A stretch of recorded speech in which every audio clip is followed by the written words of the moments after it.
ஒரே சனிக்கிழமை இன்றைக்கி எங்கள் வீட்டில் கருப்பு கவுனி அரிசி தாங்க களி தயார் பண்ணியிருக்கேன். இதே மாதிரி பொரிமாவும் செஞ்சு வச்சுருக்கேன். அரிசியில் சுடு தண்ணி பாவு கொஞ்சம் காய்ச்சி ஊற்றி தேங்காய் போட்டு பொரிமாவும் வருங்க கருப்பு கவுனி பாவு ஊற்றி ரெடி பண்ணிட்டேன். டுடே எங்கள் வீட்டில் கருப்பு கவுனி களியும் பாவும் தாங்க. வாங்க எங்கள் வீட்டில் சாப்பிட்லாம். நல்லா கவுனி அரிசி சூப்பர்பாக இருக்கும்.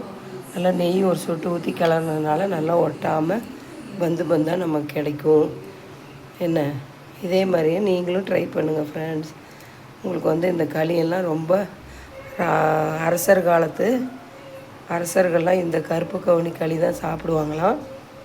இதுலேயே பொங்கல் எல்லாமே செய்கிறாங்க. நான் கவுனி அரிசியை நைட்டே ஊற வச்சு அது வெயிலில் கொஞ்சம் நிழல்லையும் காய வச்சு பவுட்ரு பண்ணி வச்சுக்கிட்டேன். எப்போ நமக்கு தேவையோ இந்த களியெல்லாம் கிளறி விரத டைமில் இந்த களி கிளறி இந்த மாதிரி கருப்பட்டி பாவு செஞ்சு கொஞ்சம் ஊற்றி நெய் கொஞ்சம் ஊற்றி தொட்டு சாப்பிட்டிங்கன்னா சூப்பர்பாக இருக்கும். பெருமாளுக்கு இதை படைச்சிட்டு நம்ம சாப்பிட்டுக்கலாம் ஃப்ரெண்ட்ஸ். இதெல்லாம் நல்லா மிக்ஸ் பண்ணி இப்படி அள்ளி சாப்பிட்டிங்கன்னா சூப்பர்பாக இருக்கும். Thank you friends. இது அரிசியை அரிசியை ஊற வச்சு வறுத்து பவுட்ரு பண்ணி பொரிமா மாதிரி வெயிலில் நிழல்லே காய வச்சு அரைக்கணும்.